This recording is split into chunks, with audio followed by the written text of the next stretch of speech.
Далее об образовании. До начала основного этапа сдачи единого государственного экзамена остается чуть больше месяца. Первыми в списке, утвержденном Рособорнадзором, стоят предметы по выбору: обществознание, химия, информатика и литература. Их предстоит сдать 26 мая. Как идет подготовка выпускников к ЕГЭ в Алданском районе, расскажет наш корреспондент Татьяна Вахнина. Напряженность и волнение в выпускных классах алданских школ достигают апогея. Совсем скоро ребятам предстоит пройти главное испытание школьных лет чудесных – сдать выпускные экзамены. Подготовка к ЕГЭ идет полным ходом. По мнению педагогов, сегодня ученикам приходится сложнее, чем их родителям. Если в чем-то затруднялся, мы могли бы ему помочь. Он всегда видел добрые глаза учителя, и поэтому ученик успокаивался, ну и, соответственно, хорошо сдавал экзамены.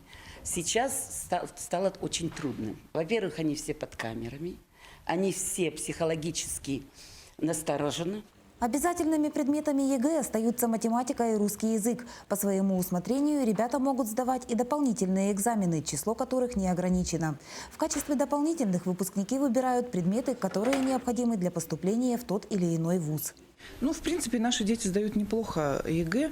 В сравнении со среднереспубликанскими показателями мы на достаточно хорошем уровне. По результатам ЕГЭ прошлого года из выпускников общеобразовательных школ у нас всего 2 выпускника не получили аттестат. Ну, то есть это значительно хороший показатель. В сентябре 2016-го студентами станут более 360 юных алданцев. С выбором профессии большинство выпускников уже определились. Наряду с техническими для молодежи востребованными остаются гуманитарные специальности. Хотел полицейским стать, но сейчас не знаю пока. В будущем я вижу себя политиком. Я вижу себя психотерапевтом.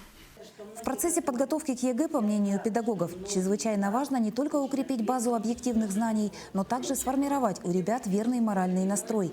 Выпускники нередко страдают повышенной тревожностью и неуверенностью в своих силах. С 11-классниками планомерно работают психологи. Татьяна Вахнина, Сергей Шипачев, Дмитрий Залевин, НВК Саха, Алдан.